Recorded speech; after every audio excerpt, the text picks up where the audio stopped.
Ladies and gentlemen, I want you to listen to me very carefully. Discomfort is the doorway, yet it is the one door most people avoid walking through. We are conditioned to seek warmth, ease, and familiarity. From the moment we wake up, we look for comfort, the soft bed, the soothing routine, the predictable path. But comfort, though pleasant, is deceptive. It is a silent trap, a velvet prison that keeps us still while time moves on. The human spirit was not made to stagnate. It was made to evolve, to rise, to break barriers. Yet, if you observe your own life closely, you will notice that growth never arrives when you are cozy. It comes when life shakes you, when circumstances stretch you, when something in you screams to escape the pain or the limitation you feel. That is why discomfort is not your enemy. It is the doorway. Think about the moments in your life that shaped you most. Were they the easy days, the ones where everything went according to plan, where no obstacles dared to block your way? No, it was in the storms, in the late nights of doubt, in the failures that burned your pride, in the rejections that left you questioning your worth. These were the moments when you stood at the doorway of discomfort. And it is only by walking through that doorway that you entered the realm of real improvement. The mind, however, is clever. It will tell you stories of why you should not face the cold, why you should not run when you are tired, why you should not study when your head aches, why you should not try again after falling once. The mind whispers, stay here, be safe, be comfortable. But safety is the greatest danger, for safety denies you the chance to grow. If you wish to force yourself to improve, you must see through the mind's lies. You must realize that comfort is not peace, it is decay in disguise. Discomfort is the forge where strength is made. The athlete who forces himself to train when his body resists. The student who keeps reading when focus slips. The entrepreneur who makes the call after facing rejection. These are the ones who discover the hidden wealth of growth. Every time you embrace discomfort, you push past a barrier that once held you prisoner. And with every barrier broken, you expand your capacity, your resilience, your self-respect. Improvement is not born in ease, it is born in fire. Imagine a seed lying in the soil. If it wished to remain comfortable, it would stay buried in the dark earth, untouched and safe. But in doing so, it would never sprout, never rise, never see the sun. To grow, it must split apart, endure the strain of breaking its shell, push against the heavy soil, and stretch upward into the unknown. That discomfort is the very process that transforms the seed into a tree. Are you any different? If you wish to grow, you must be willing to break apart what you are now, endure the strain, and push into the unknown. To force yourself to improve, you must begin to see discomfort as the signal, not the obstacle. When you feel fear, hesitation, or resistance, that is the signal that you are standing at the doorway. Most people retreat, but you must step forward. That step is never easy, but it is always transformative. Your body will ache, your mind will protest, your emotions will rebel, but deep within, your spirit will awaken. For it is only through discomfort that the deeper parts of you are revealed. If you avoid discomfort, you avoid your own potential. You will live in circles, repeating the same days, the same patterns, the same excuses. Years will pass, and nothing will change.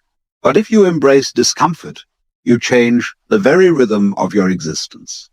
The fear that once controlled you begins to weaken, the laziness that once chained you begins to dissolve, and the discipline you once thought impossible begins to grow. Slowly, you become someone unrecognizable to your former self. The secret is this: discomfort is temporary, but the growth it brings is permanent. The pain of the workout fades, but the strength remains. The sting of rejection fades, but the resilience remains. The weight of sacrifice fades, but the transformation remains.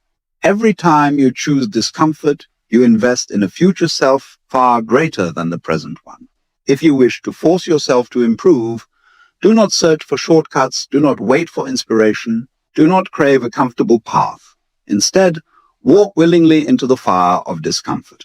Train when it hurts. Study when you are tired. Speak when your voice shakes. Move when your feet feel heavy. Each act of discomfort is a doorway opened, and behind each doorway lies a version of you more powerful, more disciplined, more alive than the one before. The doorway will never look inviting. It will always appear as pain, difficulty, resistance. But once you step through, you will see that it was never meant to destroy you. It was meant to transform you.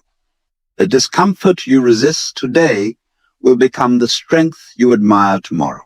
And one day, when you look back, you will realize that every improvement, every victory, every step of greatness was born from the courage to walk through the doorway that others feared to enter. Discomfort is not your enemy. It is your greatest ally. It is the path, the signal, the teacher. To force yourself to improve is to force yourself to choose discomfort over ease, growth over stagnation, strength over safety. And the more you practice this choice, the more natural it becomes, until discomfort is no longer frightening. It becomes the very rhythm of your life. Then improvement is no longer forced. It is inevitable. Your mind resists growth. This is a reality most people underestimate, and it is the silent reason why so many dreams remain unfulfilled. The mind, though powerful, is not naturally wired for your higher purpose. Its first instinct is not expansion, but protection. It seeks the safe, the known, the comfortable. When you attempt to improve, when you try to push beyond your limits, your mind is the first to rebel. It whispers in subtle ways, suggesting you wait until tomorrow, until the conditions are better, until you feel ready. But tomorrow never comes. Conditions are never perfect, and readiness is nothing more than a mirage. If you wish to grow, you must learn to recognize the resistance of your mind and confront it directly.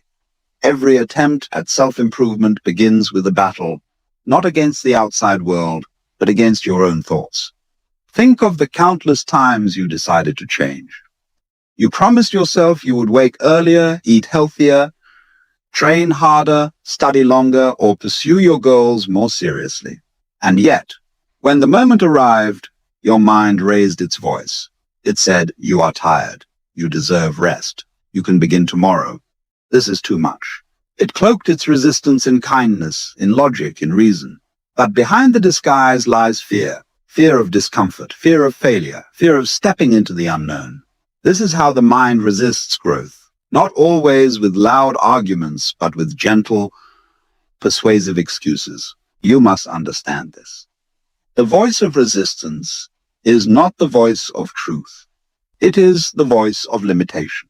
And if you follow it, you remain chained to the life you already know.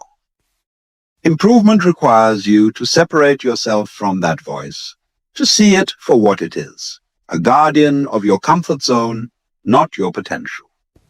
The mind clings to the familiar because the familiar feels safe, but safety is not progress.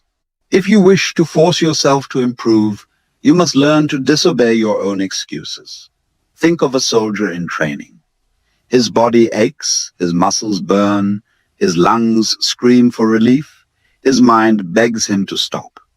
Every instinct pushes him to quit. But if he listens, he fails. Growth requires him to push through, to override the protests of his mind, to step beyond the point of resistance. Only then does he become stronger. Life is no different. Every day you face the same test. Will you listen to the voice of resistance, or will you override it? Each decision shapes who you become. It is important to notice how resistance operates. It rarely shouts. It whispers. It tells you that the task can wait, that you need more preparation, that others have it easier, that perhaps it's not meant for you. These thoughts seem harmless, even rational, but they are poison in disguise. They stall your growth. They trap you in endless cycles of hesitation. To break free, you must train yourself to act not according to your feelings, but according to your commitments. Feelings are fickle. Commitments are steady. When the mind resists, you act anyway. That is the discipline that forces improvement. There is another trick the mind plays. It magnifies obstacles. It tells you the mountain is too tall, the road too long, the effort too heavy. It convinces you that change is impossible. But if you look closely, you will see that most obstacles are smaller than they appear. The workout is not impossible, only uncomfortable. The study session is not unbearable, only tedious. The conversation you fear is not catastrophic, only awkward. The mind exaggerates to keep you still. And if you believe its exaggerations, you surrender your potential. Growth requires you to see through this illusion and realize that difficulty is rarely as overwhelming as your mind suggests. The truth is, your mind is like an old guard dog. It barks at every shadow, trying to protect you from harm. But much of what it fears is not dangerous. Change feels like threat, so it resists. But you are not meant to be caged by that old guard dog. You must take the leash and lead it where you choose to go.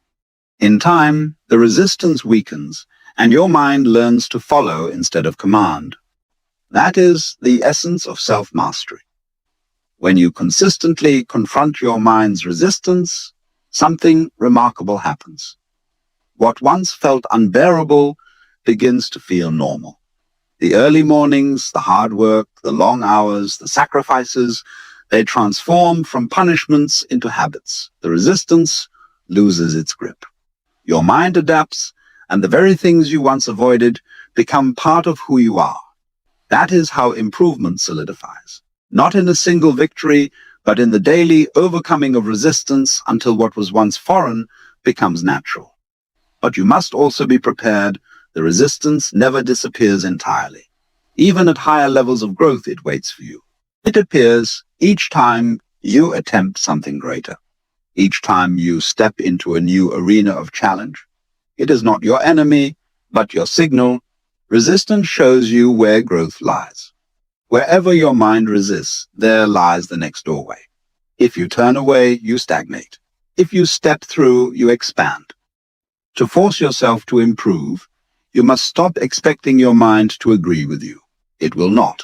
It will resist, hesitate, bargain, and complain. But you are not its servant. You are its master. You must act despite its protests, move despite its fear, work despite its excuses.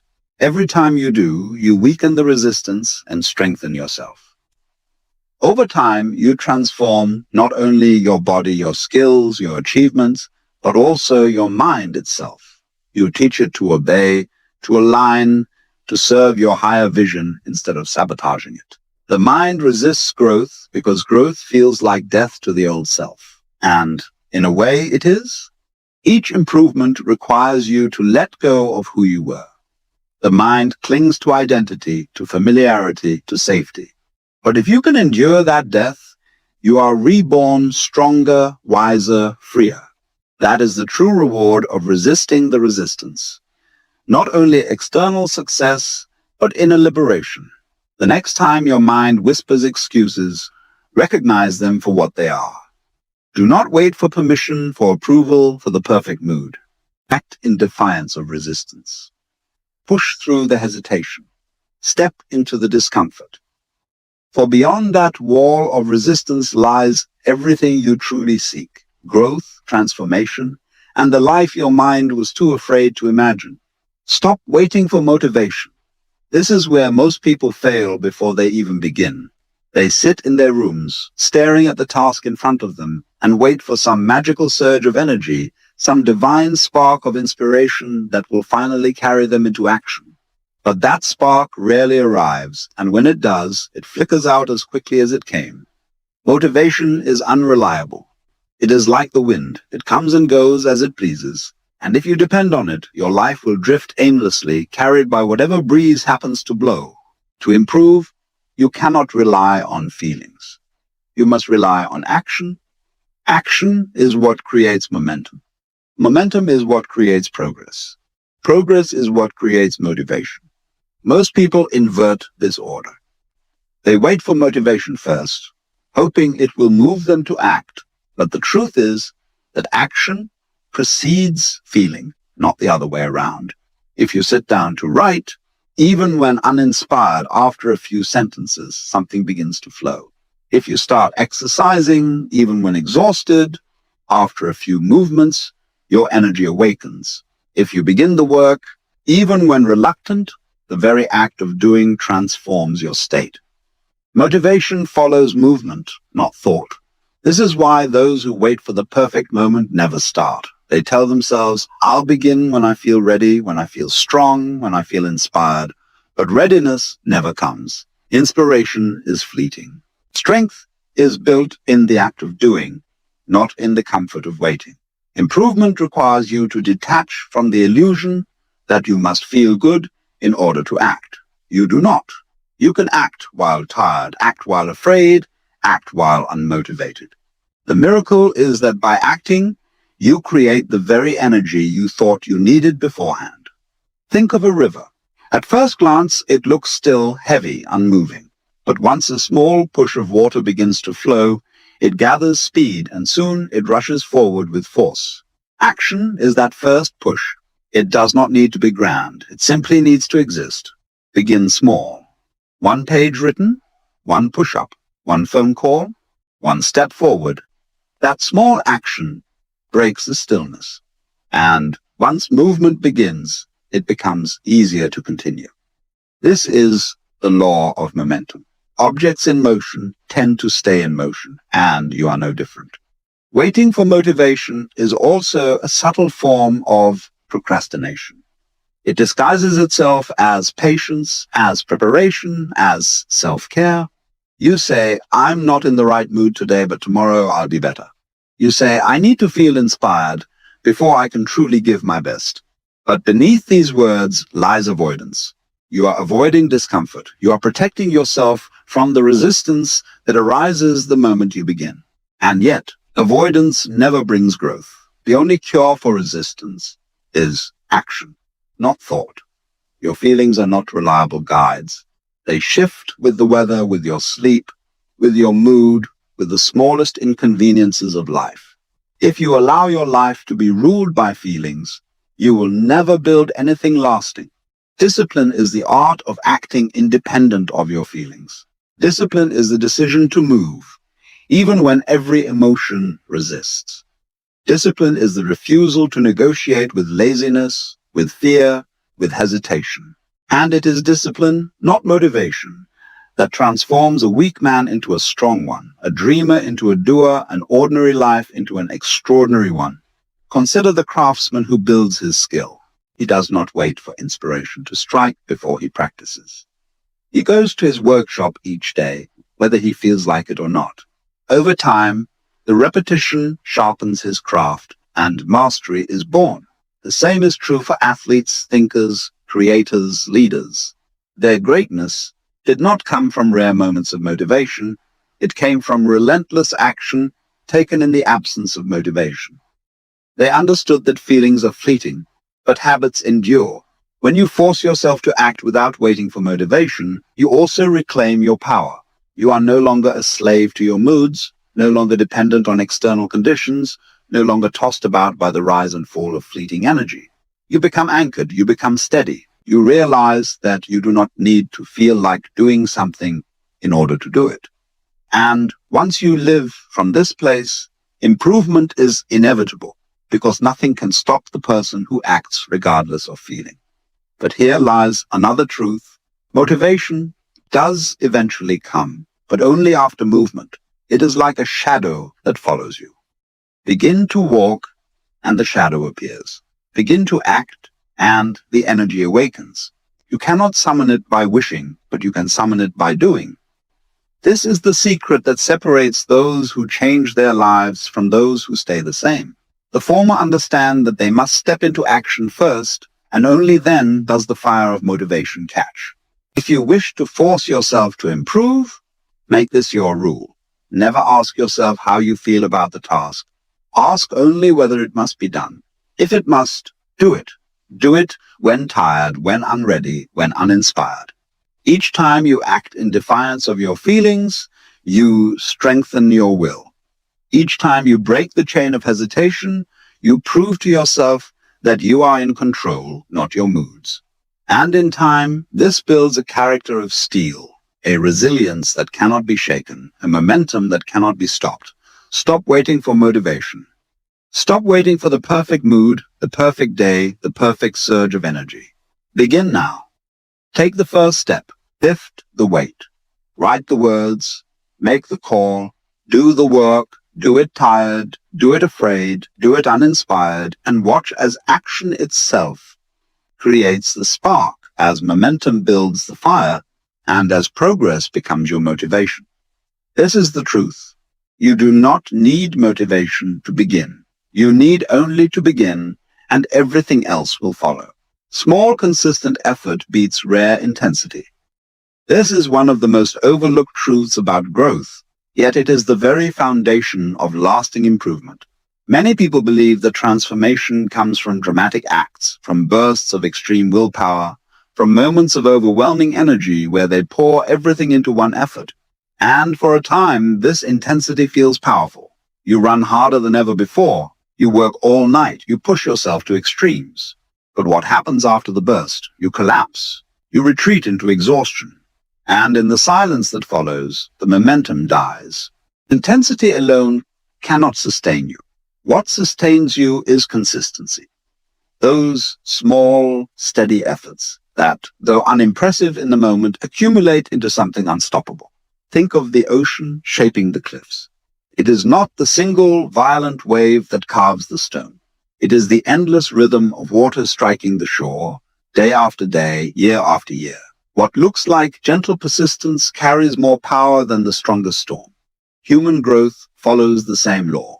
The daily habits, the repeated practices, the small commitments honored over time, they carve your character, your discipline, your destiny. This truth is difficult for many to accept because we crave results quickly. Want to see transformation overnight. We want to leap from weakness to strength, from ignorance to wisdom, from obscurity to greatness in one dramatic motion. But improvement does not unfold like that. It is slow, gradual, invisible. At first, you will see no change, and this discourages those who only know intensity. But those who understand consistency remain steady, trusting the process, trusting that small steps will one day reveal their power. Imagine someone who goes to the gym and pushes themselves to the point of collapse on the first day.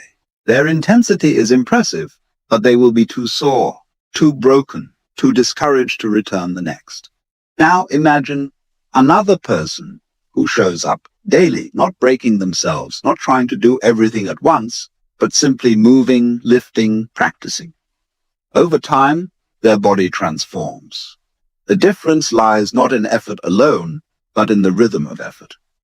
Consistency builds strength, while intensity without consistency builds nothing but burnout. This is not to say intensity has no place. There are moments in life where you must surge, where you must give everything, where you must throw yourself into the fire of effort. But those moments are rare, and they are only effective when supported by the foundation of consistent practice. Without that foundation, intensity crumbles. It is the steady, repeated actions that prepare you to handle the moments of great demand. Consider learning.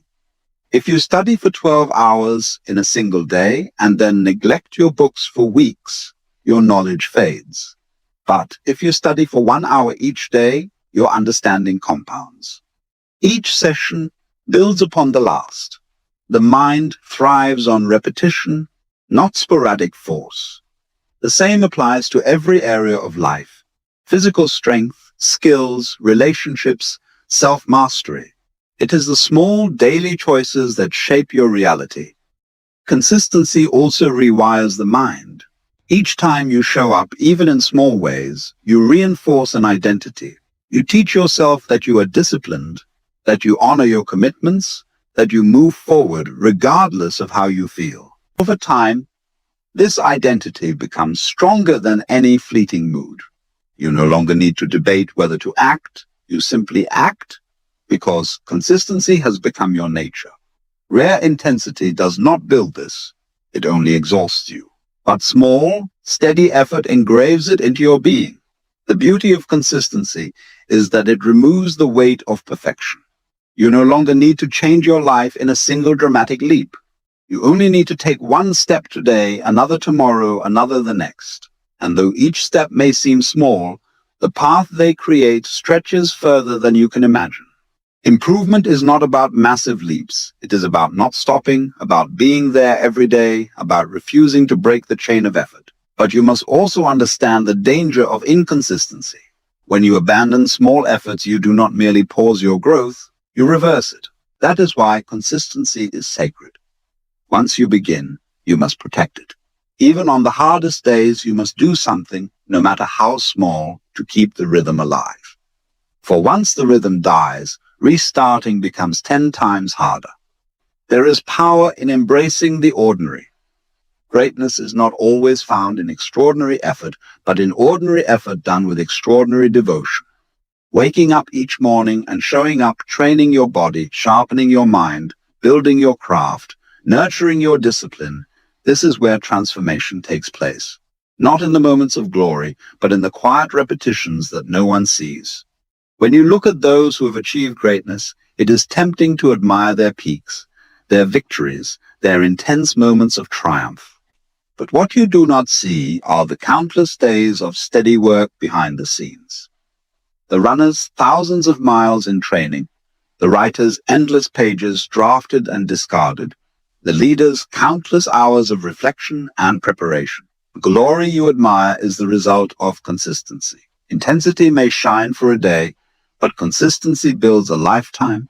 If you wish to force yourself to improve, stop waiting for bursts of energy, stop depending on rare moments of extreme effort. Instead, commit to showing up daily. Do something small, but do it every day. Let your progress be gradual, steady, unshakable. And one day, you will look back and realize that those small efforts, those quiet repetitions, those consistent choices have carried you further than any single burst of intensity ever could. The truth is simple. Intensity impresses, but consistency transforms. One burns bright and fades. The other builds a fire that never goes out. Choose consistency. Choose the small steps. Choose the rhythm that carries you forward, even when your energy fails. For in the end, it is not what you do once in a while that defines you, but what you do every single day. Detached from pleasure-seeking for improvement is not born in indulgence, but in sacrifice. This truth cuts against the grain of the world you live in, a world that constantly whispers, seek comfort, seek entertainment, seek pleasure. From the moment you wake, temptations surround you. The glowing screen, the endless scroll, the sugary food, the soft bed that asks you to stay a little longer. Modern life offers you pleasure at every turn, and most surrender to it. But here lies the problem. The more you chase pleasure, the weaker you become. Pleasure makes you passive. Pleasure numbs your hunger. Pleasure steals the very edge you need to rise above mediocrity. Understand this clearly. There is nothing inherently wrong with pleasure. Joy, rest, enjoyment, these are natural parts of being human. The danger arises when pleasure becomes your master, when it becomes the center of your choices, when your days are shaped not by purpose, but by cravings. Improvement demands the opposite. It demands that you delay gratification, that you sacrifice what feels good in the moment for what makes you strong in the future. Every great achievement has its price. The athlete who builds his body sacrifices comfort daily. He denies himself certain foods. He refuses the lure of laziness. He pushes through fatigue. The scholar who sharpens his mind sacrifices endless hours of distraction. He shuts off the noise. He rejects the easy indulgences of the world. He spends his evenings in solitude with his books. The entrepreneur who builds something lasting sacrifices leisure, pleasure, and often even security to carve a new path. Without sacrifice, there is no growth. Without restraint, there is no mastery. Pleasure-seeking is dangerous because it is addictive. The more you indulge, the more you crave. The mind becomes restless, always searching for the next fix of comfort, the next hit of entertainment, the next distraction to dull the edge of discipline. And the tragedy is this: the more you give in, the less capable you become of enduring discomfort. Improvement requires discomfort, and so the pleasure-addicted person finds growth unbearable. He seeks shortcuts, avoids effort, abandons the path at the first sign of pain. He becomes a prisoner of his cravings, too weak to pursue anything higher. To force yourself to improve, you must begin to detach from this endless chase. You must learn to live with less, to endure boredom without reaching for distraction, to endure hunger without reaching for junk, to endure fatigue without surrendering to laziness. This is not about denying joy, but about reclaiming control. When you no longer need constant pleasure, you free yourself. You are no longer enslaved by cravings. You can choose discipline over indulgence, sacrifice over ease, long-term growth over short-term comfort. Think of fire. A small flame burns brightly when fed by fuel, but if you keep feeding it with too much at once, it suffocates. Pleasure works the same way. A little can warm you, but too much chokes you. True strength comes from holding back, from conserving your fire, from using your energy to move forward rather than wasting it on fleeting indulgence. Detachment does not mean you live in misery. It means you recognize what is false and what is real. Pleasure is fleeting. Purpose is lasting. Pleasure fades as soon as it arrives, leaving you empty and hungry again. Purpose endures. It gives meaning even to pain, even to sacrifice. The man who sacrifices pleasure for purpose does not live less. He lives more, for his life is directed towards something greater than cravings. There is profound freedom in this. When you detach from pleasure-seeking, you no longer live at the mercy of the world. You are not controlled by advertisements, by trends, by the endless temptations flashing before you. You walk your own path, guided not by the pull of comfort, but by the call of growth. And because you are not enslaved by cravings, you can endure more, achieve more, become more. Every act of self-denial is a form of training. When you resist the sweet food, when you put down the phone, when you wake early instead of indulging in sleep, you are not just rejecting pleasure, you are strengthening your will. Each refusal is a victory, a sharpening of discipline, and discipline is the foundation of improvement. Without it, no dream can survive. With it, even the most impossible dream becomes possible. Ask yourself, how much of your life has been lost to pleasure? How many hours wasted on meaningless distractions? How many days consumed by indulgence that gave you nothing in return? The pursuit of pleasure promises happiness, but it delivers emptiness. The pursuit of improvement demands sacrifice, but it delivers fulfillment. The choice is clear, but it is not easy. It is a choice you must make daily, moment by moment, in the face of every temptation. The truth is, the path of improvement is not glamorous. It does not always feel good. It is often quiet, repetitive, even lonely. But in that sacrifice lies transformation. Each time you choose discipline over indulgence, you become stronger. Each time you delay gratification, you invest in a future self far greater than the present one. Improvement is not built in moments of pleasure, it is built in moments of sacrifice. Detach then from the endless chase of comfort. Do not make pleasure your compass. Use it sparingly, enjoy it when it comes naturally, but never let it rule you. Instead, make sacrifice your ally, discipline your guide, purpose your anchor. For in the end, it is not the pleasures you indulge in that define you, but the sacrifices you are willing to make. And those sacrifices will carve a version of you that pleasure alone could never create. Imagine standing at a crossroads in your life. On one side, the path looks familiar, safe, and predictable.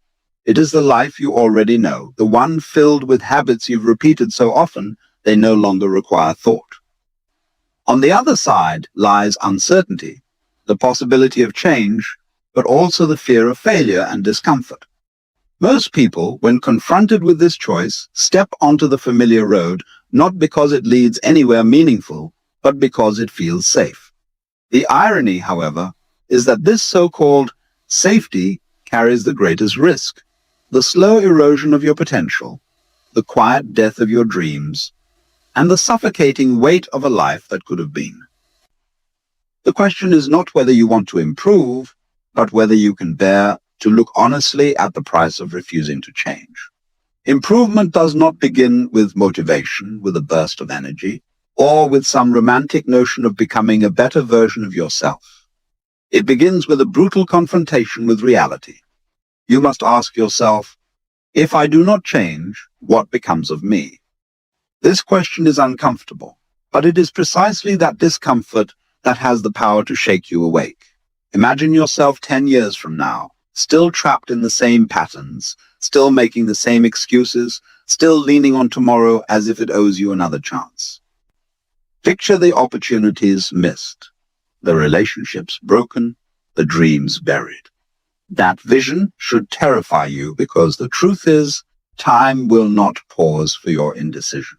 The human mind has a strange tendency to shield us from this kind of fear. It prefers denial, comforting us with the illusion that there will always be more time, that improvement can be delayed until tomorrow, next month, or some vague future when we feel ready. But readiness is an illusion. You will never feel ready to break free from mediocrity. You will never feel prepared to abandon the habits that hold you back. You must choose improvement not because you feel inspired, but because the alternative is unbearable. This is the power of visualizing the future you fear. It forces you to stop negotiating with laziness and excuses. Think of a person who continues to drift through life without change. At first, the cost is invisible. A day wasted here, a small decision avoided there. But compound these small neglects over years, and you will find yourself trapped in a life that no longer resembles what you once dreamed of. This realization, when seen clearly, is a fire. It burns through the lies you tell yourself, through the illusions of comfort, and it ignites a raw determination to act. Fear, in this sense, is not an enemy but a guide. If you let yourself truly see the bleakness of remaining the same, you will find within you the strength to move. To force yourself to improve, you must deliberately summon this fear and keep it alive. Write it down. Speak it aloud. Remind yourself daily of the pain that comes with refusing to grow. Improvement is not just about reaching for the light. It is also about running from the darkness that threatens to consume you. When you clearly see what is at stake, discipline stops feeling like a burden. It becomes a survival mechanism. The question shifts from, do I feel like improving today, to can I afford the cost of staying the same? There is no neutrality in life. You are either advancing or declining. Every choice you make, no matter how small, either pushes you towards strength or drags you into weakness. If you eat poorly, avoid challenges, and indulge in distractions, you are not staying still, you are sinking. If you confront your fears, embrace discipline, and push through resistance, you are climbing. Visualizing the future you fear exposes this truth. Stagnation is an illusion. You are either building yourself or destroying yourself, and the decision happens every single day. But let this not only frighten you, let it empower you. If your current trajectory fills you with dread, then every moment is also an opportunity to redirect it. Improvement is not about perfection, but about choosing the path that prevents decay. If you are afraid of being weak, then choose strength. If you are afraid of being forgotten, then choose to create something that lasts. If you are afraid of regret, then choose action, even if it terrifies you. Fear, when faced directly, becomes the greatest fuel for transformation. Stand before the mirror of your own life and dare to ask, what happens if I do nothing? Look into the future not with hope, but with honesty. If what you see terrifies you, do not run from that vision. Embrace it. Let it haunt you. Let it keep you awake at night. Let it push you out of bed when you feel like sleeping in. Improvement does not belong to those who wait for comfort or motivation. It belongs to those who see the unbearable cost of staying the same and refuse to accept it. The truth is simple. Nothing changes until the pain of remaining the same outweighs the pain of change. So visualize your future with ruthless clarity. Face the ugliness of stagnation. See the decay of your potential. And then, with no more excuses, let that vision force you forward into the only life worth living, a life of constant, unrelenting improvement. Every improvement requires energy. And yet most people bleed their energy away without even noticing. Not because they lack ambition, not because they lack talent, but because they allow themselves to be consumed by distractions. The world is a master of noise. It constantly seduces you with the promise of quick entertainment, shallow approval, and instant gratification. You are surrounded by voices, glowing screens, and endless demands for your attention. And so you remain busy without ever moving forward, exhausted without ever building strength, connected to everyone, and yet disconnected from yourself. To force yourself to improve, you must first silence the noise that keeps you enslaved. Distractions are not harmless. They are thieves. They steal your time, your focus, and your clarity. They scatter your energy so widely that you never build the intensity required to change. Imagine holding sunlight in your hand. It warms, but cannot burn. Focus that same light through a lens, and it ignites fire. Your mind is the same. Left scattered across endless notifications, gossip, and trivial pursuits, it accomplishes nothing.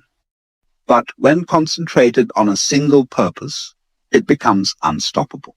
The path of improvement begins not with adding more to your life, but with subtracting everything that weakens your concentration. Silencing distractions is not just about turning off your phone or stepping away from noise. It is about reclaiming sovereignty over your own mind. Every time you reach for meaningless stimulation, you are training yourself to be dependent, to avoid silence, to resist the discomfort of stillness. And yet silence is where clarity lives. Only when the noise quiets can you hear the deeper voice within, the one that tells you what must be done, the one that whispers the truth you've been avoiding. To improve, you must learn to sit in that silence without reaching for escape. People, too, can be distractions. Not everyone around you deserves your attention, your energy, or your loyalty. Some people thrive on keeping others small, feeding you doubt, pulling you into meaningless drama. Their presence is like a chain around your ankle, subtle but heavy, slowing every step you take. Improvement demands that you cut those chains. Not with anger, not with bitterness, but with resolve. If they do not push you forward, they are pulling you back, and life is too short to be dragged by the weight of those who refuse to rise. To force yourself to improve, you must create distance between yourself and anyone who clouds your vision. Distractions also hide in your habits. Every repeated indulgence, every ritual of avoidance becomes a quiet anchor tying you to mediocrity. You may tell yourself it is harmless, that one more hour wasted, one more indulgence entertained makes no difference. But life is built of hours. What you do once means little. What you do daily shapes everything. Improvement requires a ruthless honesty with yourself. Which habits sharpen you and which ones dull your edge? Which actions bring you closer to the person you wish to be? And which ones keep you stagnant? The moment you identify them, you must cut away the unnecessary, even if it feels uncomfortable, even if it feels like loss. Silencing distractions is not deprivation. It is liberation. When you strip away what is unessential, you begin to see clearly. Suddenly, there is space for depth, space for progress, space for the kind of effort that compounds into transformation. You discover that your greatest strength has never been your ability to chase stimulation, but your ability to stay centered on what matters most. Improvement is less about force and more about removing friction. A blade does not cut because it is heavy, but because it is sharp. Your mind must be sharpened in the same way by removing everything that blunts it. You spend hours responding, scrolling, entertaining, all under the illusion that you are engaged with life. But true engagement is not found in constant motion. It is found in purposeful direction. Improvement demands that you ask yourself Does this action serve my growth, or does it serve my avoidance? That single question, if asked daily, can dismantle the empire of distractions that rules over most lives. There is a deeper truth here. The world will never stop distracting you. The noise will never stop. The only choice you have is whether you will continue to surrender your mind to it or whether you will reclaim control. Forcing yourself to improve is less about willpower in the moment and more about building an environment where distractions cannot thrive. Build routines that eliminate unnecessary choices. Surround yourself with reminders of your purpose. Replace consumption with creation. Each time you say no to a distraction, you say yes to your future. Silence is the birthplace of all improvement. In silence, you hear the urgency of your life. In silence, you confront your fears, your flaws, your excuses. In silence, you finally realize that growth is not something given to you. It is something earned by the discipline of attention. If you truly wish to improve, you must first learn to be ruthless with your focus. Guard it as you would guard your most precious possession, because it is. When you cut off distractions, when you strip away the noise, when you walk away from those who waste your time, something remarkable happens. Your energy gathers, your direction sharpens, and progress becomes inevitable. Improvement is no longer a distant dream, but a living reality. The force you've been waiting for has always been within you. It was simply buried under the weight of distractions. Free yourself from them, and you will discover that the path to becoming more was always clear. You simply needed the silence to walk it. Life, at its core, is filled with suffering. No one escapes it.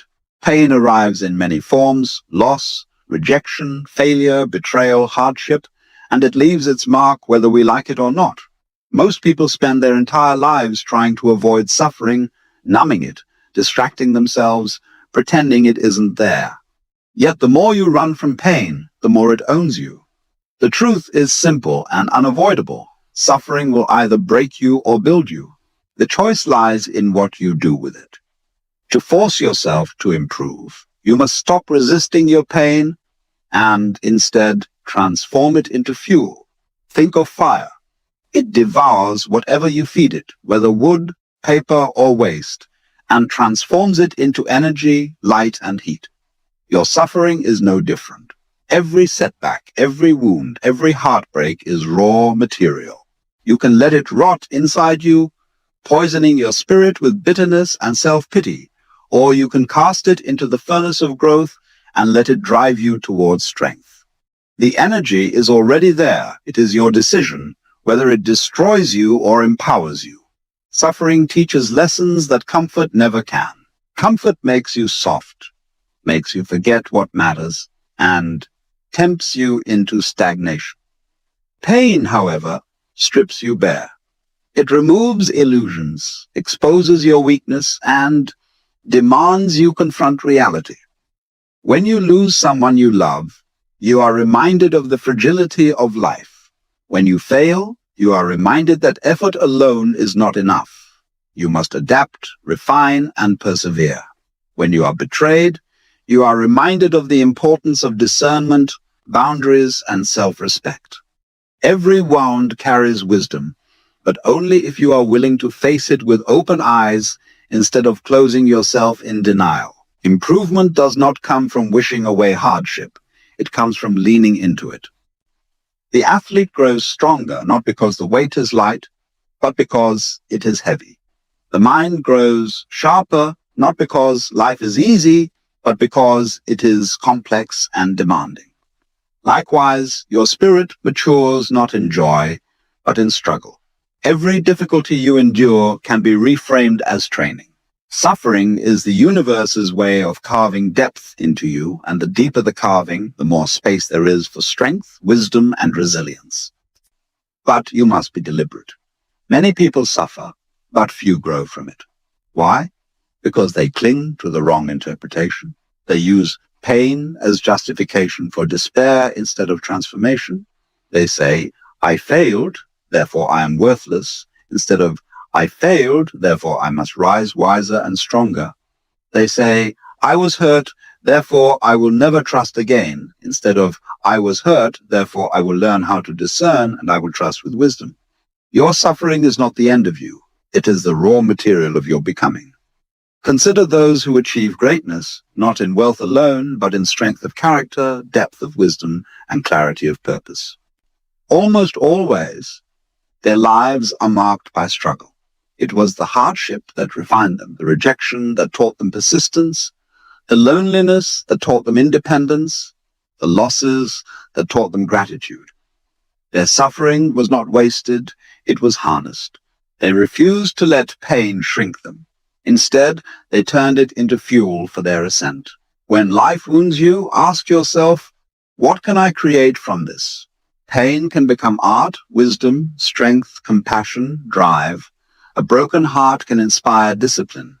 Failure can inspire innovation. Loneliness can inspire self-reliance. Suffering becomes fuel when you stop asking, why me, and start asking, what now? The question shifts your perspective from victimhood to responsibility, from paralysis to motion. It forces you to stop wallowing in what happened and begin building something new from it. To force yourself to improve, you must develop the courage to feel your suffering fully. Do not numb it, do not bury it. Sit with it, listen to it, understand what it is revealing about you. Pain is a messenger. It tells you where you are weak, where you are vulnerable, where you must grow.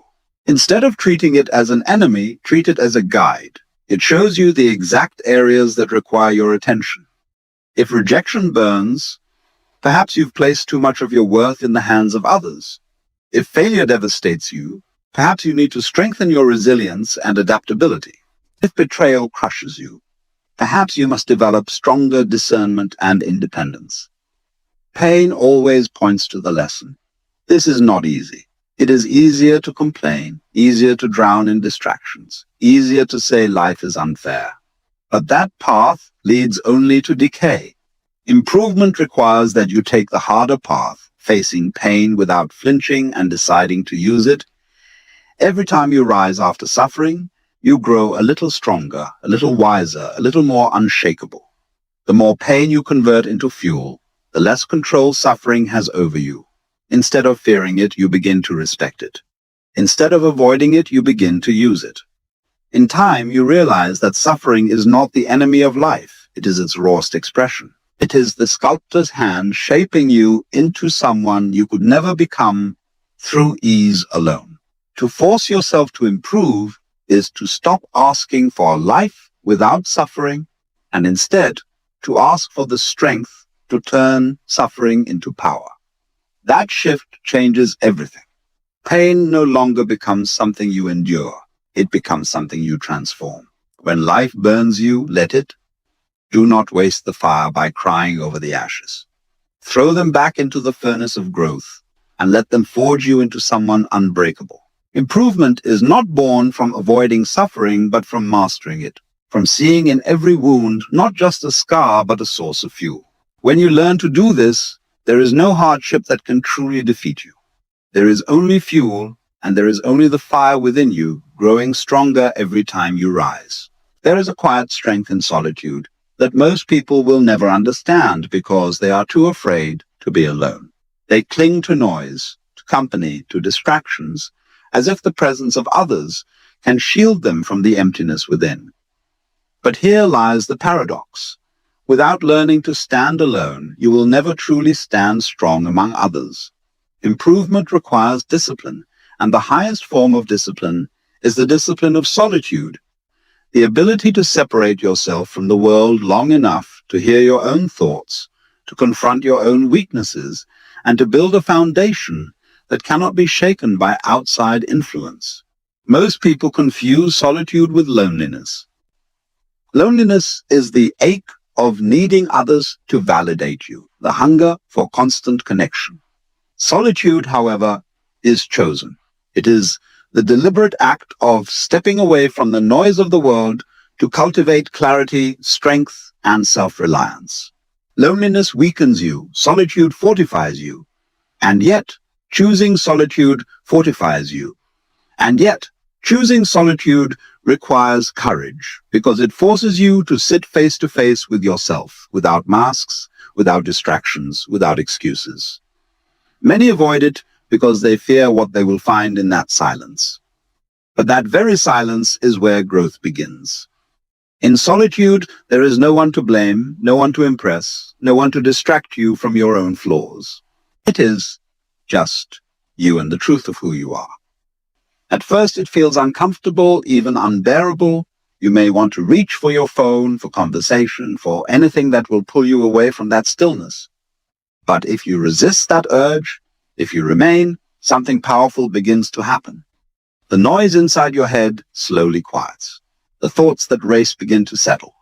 In that stillness, you begin to see yourself clearly, your fears, your habits, your untapped strength. That clarity is the foundation of improvement because you cannot change what you refuse to face. The discipline of solitude is not about isolation forever, but about retreating long enough to recalibrate your mind.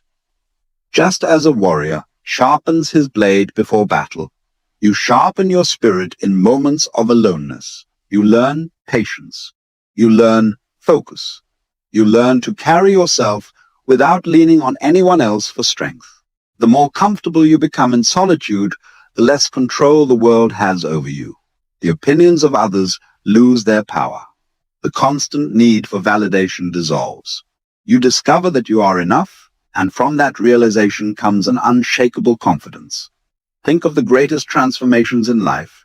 They are almost always born in solitude. The artist creates in silence before the world applauds the masterpiece. The thinker wrestles with ideas in private before sharing them with others. The warrior trains alone long before the battle begins. Improvement always begins unseen, in the moments when no one is watching, when the work feels thankless, when the journey feels endless. This hidden discipline is what separates those who grow from those who remain stagnant. But solitude is not just about building skills or discipline. It is about strengthening the relationship you have with yourself. If you cannot stand being alone, it means you have not yet learned to accept yourself fully. Improvement requires that acceptance, not the complacent kind, but the kind that sees clearly both your strengths and your flaws. In solitude, you can no longer hide behind distractions. You must acknowledge your patterns, your excuses, your potential. And in that acknowledgement, you gain the power to transform. To force yourself to improve, you must learn to carve out solitude deliberately. This might mean stepping away from people who drain you, even if you fear their absence. It might mean turning off the endless noise of digital life and sitting in silence with your thoughts.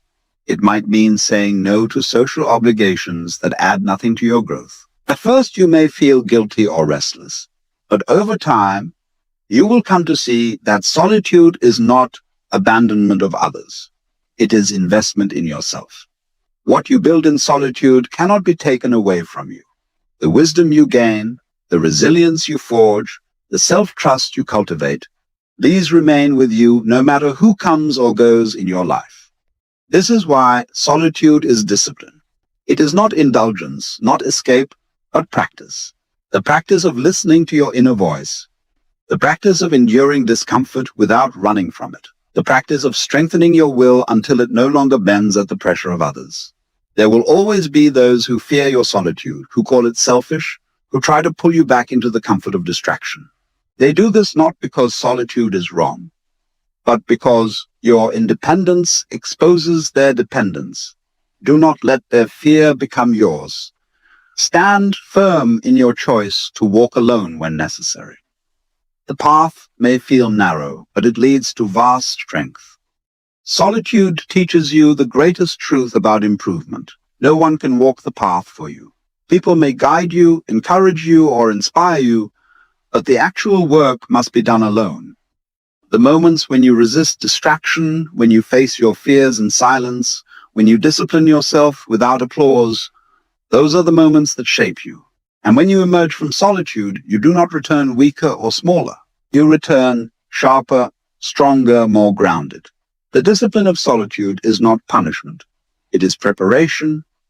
It is the forge in which you burn away weakness and temper yourself into someone capable of withstanding life's storms. If you can endure solitude without crumbling, you can endure anything. And that is the secret. Improvement is not about forcing yourself to constantly do more. It is about forcing yourself to sit in the silence long enough to grow into someone who no longer needs to escape. That discipline changes everything. Improvement is not a gentle path. It is not a journey lined with comfort or ease. It is a fire you must willingly walk through, knowing it will burn away your illusions, your excuses, and your weakness.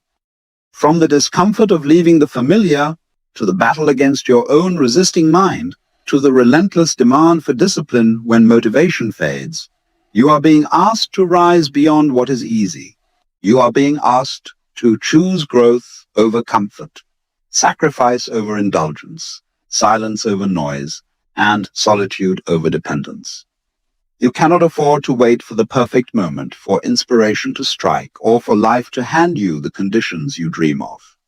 Time is not your ally in this. It is your greatest reminder that hesitation is costly. Improvement requires force, not the violent kind, but the kind of inner resolve that refuses to accept stagnation as an option. You must summon the fear of what happens if you remain the same and let that fear drive you. You must silence distractions and strip away everything that dulls your focus. You must learn to embrace pain, to transform suffering into strength, and to carry it as fuel for your ascent. And when the world falls quiet, when no one is watching, you must stand alone with the discipline of solitude, shaping yourself in silence until the results speak louder than words. The path of improvement is not for those who seek comfort. It is for those who seek freedom, the freedom that comes only from discipline, from mastery, from the refusal to be a prisoner of weakness. And so the question is no longer, do you want to improve? The question is, will you force yourself to? Will you rise from the comfort of mediocrity, confront your resistance, cut off your distractions, and use your suffering as the fire that forges you? If you do, you will discover that improvement is not just possible, it is inevitable. Because once you commit with your entire being, once you refuse to accept the pain of remaining the same, nothing can stop your growth. You will not just improve, you will transform. And that transformation will be the greatest proof that you chose not to simply exist, but to truly live.